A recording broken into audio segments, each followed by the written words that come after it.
Episode of The Maturity Project. I actually do the intros here like a 80 sitcom or some crap. Of your host, Sir Chad Everett Broshears. To some, and Chad Everett Broshears to others. You can actually see clearly with the sun coming through back window here how badly I need to get a haircut. So, anyway, alright. So, today's episode here on The Maturity Project is going to be about just take ownership, man. Just ownership. Even if it's something that's not really yours to take ownership over, just freaking do it. Fastest way, like you could actually look at it this way and say that, responsibility is a absolute, a needed portion of a recipe to progress into goals and things that you want to see in development, right? So my program, was once called Ascending to Total Maturity. Now it's the Maturity Project. It's just about 8 different areas of maturity and how they work together and, synergistically and, holistically. And what happens whenever there's something that's not quite right, not quite on track with it, it is, wow. I have not seen traffic backed up this far in this area. Well, you guys are getting apparently a live news feed while you watch the video. Anyway, radical ownership, man. That's what it's. If you want to develop, it's the same thing. Like think about like if you smoked cigarettes before and you quit successfully. What was necessary for you to quit? You had to take ownership in order to quit. So my own smoking venture and journey that I went on, if you want to call it that. I smoked for 6 years, and I was told one day, I was a young man. By the way, I don't want to give you like any kind of weird stuff. I started smoking under the age of the age required to smoke in the state of Florida, and it is what it is. I'm not going to throw a bunch of stuff out there and make you think in your head about like the age and all of that and whatever. I was in my early 20s, and the girl that I was living with at the time came home. My younger brother also lived with us, and she had came home and said, "Hey, we're going to quit smoking tomorrow." That was December 31st. So I had no idea. We all smoked, and I said, "Hey, Craig, my younger brother," I said, "Hey, quit smoking with us?" And he's like, "Yeah, cool, I'm in. Let's do it." So. I'm the only one that made out of it. It's like, because I just took ownership over it. How it happened was I was not in the best place in my life, and necessarily I really didn't feel like I had that much control. I was just a young man that got into a relationship with, an older, mature woman that, she had more worldly understandings, and it was just a little bit of challenges at times that we had. But I mean, what relationships don't have opportunities for growth, right? Then it was like, whatever. I just felt controlled, if you will. So, and then with work, I worked, a full-time job as a temporary employee for a power company. So I didn't really have a lot of control in that. Didn't have a lot of control that I felt in my relationship and my living arrangement. So I had cigarettes, and that was the thing that I converted that stress of being aware that I was really felt out of control in my life. I took ownership over me by quitting smoking. So, and then gradually I became more and more mature through that, and the relationship ending and going on further into life, and then growing into my own business and, things like that. It's just because I took responsibility. So being radically responsible, own it, man. It's awesome.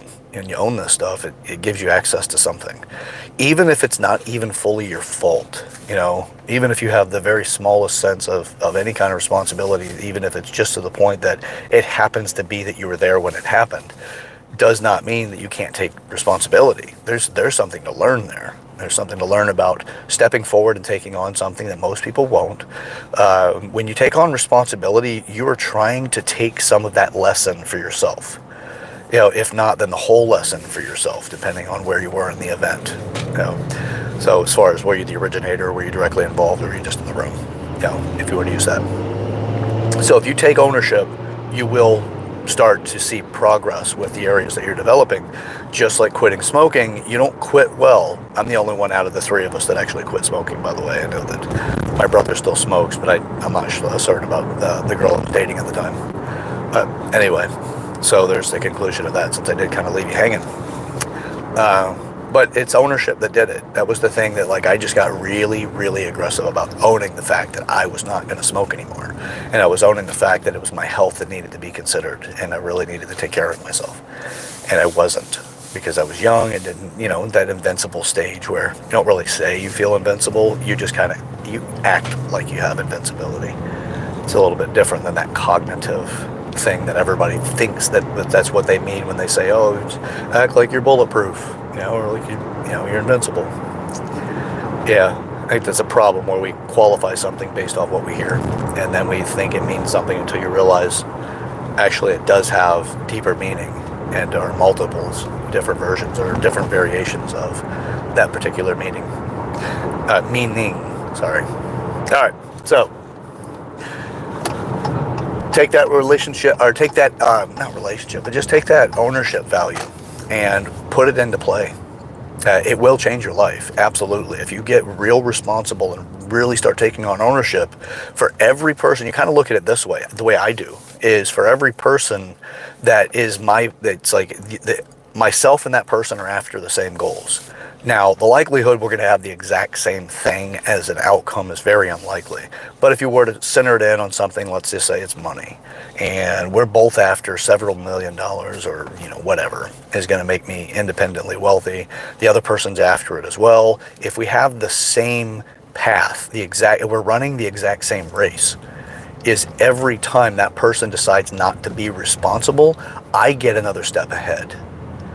And the more that I take on be responsible, the faster I get in the race, because I'm learning things. Now, the other person may happen into, specific luck things that may actually help them move a little bit, but ultimately, I'm the one that's not only going to win the race, but the next race will be with somebody else that made decisions similar that I did. And then I've got to make more ownership decisions when I'm in the race with them, which is whatever that next thing is. So I'm not doing it to beat them directly is the only thing. I'm doing it because I want to grow. I want to be capable. I will tell people often, I do not want to win the lottery. I don't want to be given things in life. The only thing that I want to be given is to earn the opportunity that another person sees me be capable of a success direction that they themselves are on. And then because I can demonstrate the skills necessary to seem that I am ready to become that next level of a person in that area or that arena, then they will open up opportunity for me because they have seen the demonstrated skills and ability to accomplish a goal that we both line up with, or we line up very closely with. So that's what I want, because I can replicate and replicate and replicate if I take a bad direction or a bad call. One that actually costs me more than I anticipated. Say it puts me into financial ruin because I took too high of a risk. It's uncalculated, or not calculated well enough, or had incomplete data. From that sense, but I can redo everything at that point. Insights, abilities, and practices necessary to recreate that windfall. Because that's what those things turn into. The successes are windfalls. That's what you're looking for. You want to see multitudes of different successes. You do that by way of being the best person in the room for it, by developing yourself. But use other people to be aware of where you are and to try to inspire others to pursue the same things or similar things that you are. That's why I also don't look at competition as a negative. I want to, hang out with my competition. I want to know that competition is truly taking it seriously, because I am. That's my development method. I take real deep responsibility. It's like watching two people at that level fight over the check after they've just shared, a meal or drinks or whatever. It's not just a power move. It turns into power moves because you realize the outcome is be responsible. You gain access to something else. You grow. But if you're like, oh, every time that I was responsible for something, I got in trouble. Yeah, so what? I did a lot. I'm the second to youngest out of 6 boys. I got in trouble. But my parents were better at raising me because they knew how to identify certain things that they didn't know whenever they had my older brothers. Because they just didn't have the experience yet. I was a beneficiary of it. So I do like the larger family model when it comes to development as well. So anyway, all right, moving on. Point of it is that just be responsible for it. You will be surprised that it's like part of the dynamics necessary to, grow a crop or, grow a plant or something. You've got to have good fertile soil for that particular plant. You've got to have water. You've got to have sunlight to the right levels that's necessary, because there's all kinds of different plants that have different needs. You have to understand those things. But when you understand your goals, you can start identifying exactly what types of nutrients and resources that particular goal is in need of in order to grow, to develop, to become the bearer of your goals. So, all right, that's what I got. That's it. We're going to make it a fairly quick one. I probably didn't even come across like I've been breathing in this, but in just flowing with it. And the world of maturity, it's just being responsible fits into everything.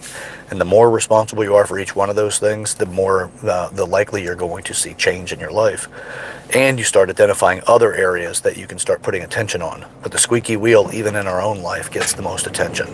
You have the biggest challenges that show up in your life. You're going to put your focus on those, which will limit you to being able to grow in any other place. But it's good if you start looking on how to create a solution for that challenge instead of just saying that you have a challenge. You either identify with the illness. In medicine, this is a problem. Same thing in psychology, is they try to prevent people from identifying with their condition so that they don't become, enabled by the condition's, social benefits, because it can be destructive for them. So same concepts with this. You don't want to, you don't want somebody else to do it for you, and you don't want to avoid that. You want to grow and develop it. So, all right, that's what I got for today. That's it. Again, this is Chad Everett Broshears. Some call me Sir Chad Everett Broshears. This is the Maturity Project. And, we've got a world to change, man. Great thing is, we do got to get started on ourselves, but that actually gives you the blueprint for how to change the world. So, all right, until next time, let's get really close to ourselves. Let's understand ourselves. Don't forget to like and share the video. Subscribe to the channel.